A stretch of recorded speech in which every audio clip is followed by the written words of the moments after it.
What is up, everybody? DanDanTheFireman here. Today we're going to be going over the do's and don'ts of motorcycle braking in town. We have 4 videos to go over, so let's go ahead and just jump into it. We have an a-hole alert. What do you think they're going to do? Write it in the comments, pause the video, and let's jump right back. Yeah, they're going to be moving into the open lane. This is one of those common patterns that we see when we're riding, is that there's going to be a stack of vehicles here. Somebody's going to be coming up and then cut you off. Maybe not pay attention, maybe trying to get in there quicker. Like in this situation, they want to get into that spot before the intersection. They don't care about you. They're going to cut you off. We should be in orange stage anyways going into this intersection. We should be rolling up the throttle. It's a red light anyways, applying some progressive brake pressure because we're trying to come to a stop. So we should already be doing this. So hopefully the weight is on that front tire and we just have to squeeze a little bit more. So let's go and see a little bit more what's coming up here. Okay, it's green light, but they didn't go. So they're a little bit slow on the roll on that one, and that's perfectly fine. The main thing here is maintaining our space cushion, and this way we can actually modulate, hey, should I swerve? Should I emergency brake? Whatever it is. The moment that person was on the brakes and we got a little bit too close, we went into red stage, so we had to do some emergency progressive braking. So we're going to squeeze even more and more and more, and thankfully we are already in orange stage. Thankfully we're already applying the brakes. Thankfully everything was kind of in our control. So not a good situation, but we should see the patterns and we should be paying attention to that. So let's make sure that we are focused while we're riding so we don't have a lot of these situations. All right, so we got a nighttime riding hazard. What do you think is going to happen here? Good, staggered formation, brake lights, brake lights, brake lights, brake lights. Oh, there's a deer. So when our buddies are applying the brakes, let's go ahead and go back to this one. When we see our buddies applying the brakes, this is going to be that orange stage situation where we're like, my gut is telling me something. You know, listen to your gut. The vagus nerve is pretty smart. You know, it applies some stuff to your brain. You'll learn a little bit more about that, but that's why you trust your gut. So we're going into here. We see brake lights. Why are my buddies having the brake lights? We're riding staggered. It's kind of weird. We're in good positions. We're in good everything. How's our communication? This is where we use the Cardo Pack Talk edges, the bolds, all those things. We have links in description for Cardo units. Huge discounts, I believe. Check it out. It's an affiliate link. But we can at least tell each other. So the people up front could be like, hey, deer, deer, deer, deer, deer, deer. They could just say the word over and over and over again. Then everybody in the group can just start applying brakes. Okay, so you want to be able to apply those brakes so that you can slow down, let the deer run across. And if they're really trying to hit you, you can hopefully have some more traction on the front tires so you can swerve. So this is one of those situations where we weren't really paying attention. We weren't really riding in a group essence. You know, we weren't staying staggered. We weren't, modulating our speed with the other riders. And we almost hit the deer. So if we hit the deer, the main thing here is to have motorcycle gear. So being a smart rider is acquiring using personal protective equipment. So have a helmet, full face, please. Jacket, pants, gloves, and boots. Okay, all motorcycle specific. Revzilla has some gear. Look at that, beginner gear, link in the description. They keep changing up the gear situation based off of pricing and availability, but they have a lot of women's gear, a lot of men's gear, a lot of good stuff. So make sure you guys are modulating your speed. Good thing he didn't panic. He could have had a worse situation, but remember, talk to each other on your cardos, get that training, get some gear, and be a smart rider. All right, looks like we're riding in a group. Let's go ahead and jump into this one. We have somebody up ahead. This road, everything is going along fine, and then I turn my head to look at this car, and all of a sudden, boom. Oh, okay, let's go back just a little bit. So he did his own after-action review. That's really good. You see the people up ahead. This is the space cushion that we have. Now, 360 camera kind of makes it look a little bit weird, but make sure you are having a decent space cushion. And one of the biggest things when it comes to having a space cushion, okay, the whole thing is planning your ride, the plan method, position for safety. When you position for safety, you're putting yourself in a lane filtering position, so you have good line of sight. So we're staggered, so you have good line of sight, and you can kind of go around them. You don't want to be behind them exactly. You also want to have an escape path. So we have a good space cushion, good line of sight, at least one escape path when we position for safety, and that's part of the plan method. We need to locate hazardous situations. We're all bunched up together. We're going to be in orange stage. Don't like that. And we have to assess relevant threats. Their buddy's going to become a threat right now, and we got to navigate around it. So that's going to be either navigating around it or navigating with progressive braking, emergency progressive braking. So this one we should have been able to brake in time because we're not going super fast. And I turn my... One thing that he did correctly was have a quad lock. You notice that right there, link in the description for a quad lock discount. Let's move on. This car.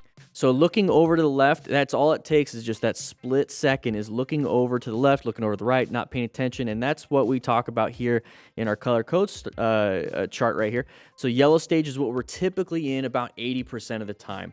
Then we're going to go into orange stage whenever we get into corners, congested areas, anything that's going to tell you your gut is like, I don't like it, intersections. Automatic orange stage. And what we do in orange stage is we're covering the brakes, we're rolling off the throttle maybe a little bit, and we're going to drop the miles per hour, maybe 1 or 2 miles an hour, not a big deal. Allow that engine braking to apply. And we're looking for those escape routes. Okay, we're constantly looking for them anyways. We need at least one when we do the plan method, but we're going to constantly be like, hey, I got this one, option B, option A, option C, whatever it is. I can brake in time. Okay, I'm going to go ahead and adjust my space cushion just in case something happens. That's what we do in orange stage. And then we go right back into yellow stage. Like I said, 80% of the time. What happened here, we were in white stage. We went from yellow stage to white stage. And how do we go into white stage? Just like this. We look over to the left, not really paying attention because we're zoned out of our ride. We're zoned into what's over here that's not relevant. That's one of the things. We're zoned into something that's not relevant. Should be zoning out in front, or zoning into what's in front of us, because that's where we're traveling.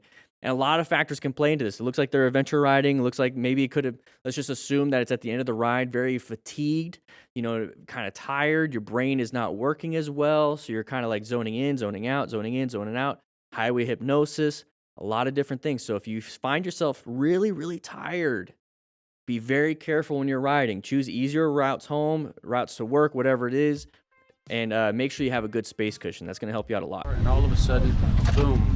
So couldn't do too much.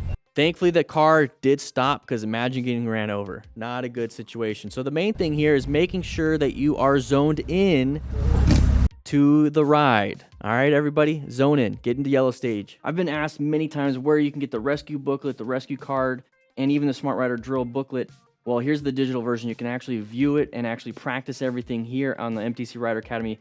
First month is $4.99, but you get everything here. You can't even get that book anywhere else. It's a Smart Rider Basic Training book, 90 plus pages on how to be a smart rider. So check it out, links in the description. I'll see you in class.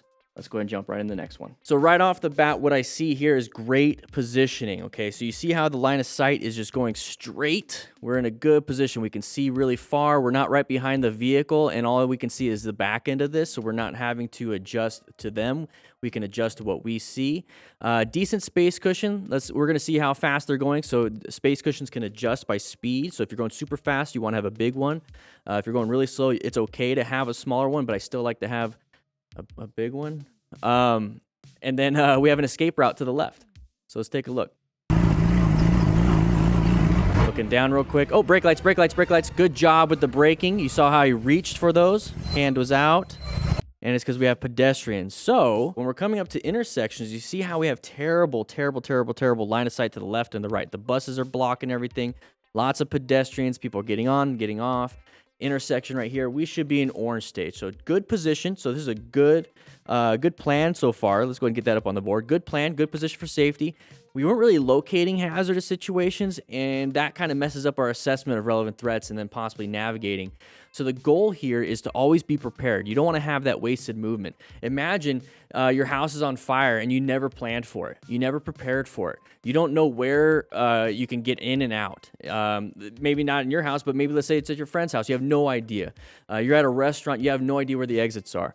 Everyone goes through the exit and entrance that they came in, but did you know there's an exit in the kitchen? Did you know there's an exit over there? You always want to have different escape routes, and that's because you're paying attention, planning it. When as soon as you walk in, you're like, hey, look at all this. Hey, look at all that. I got this. So if something does happen, boom, this is where I go. And that's what we do here with the plan method, is that we're going to position for safety. So you position yourself kind of close to the exit.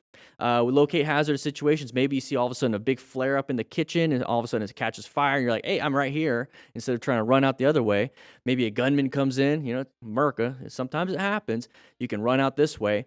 And that's all part of assessing relevant threats. Okay, then we got to navigate. Yeah, we're going to get out of here. So the whole thing here is to prepare yourself, not have wasted movements when the emergency happens. You want to be able to do what you need to do on a moment's notice. Okay, so perception, reaction, whatever it is that you're doing. So perception, something's happening, I got to react.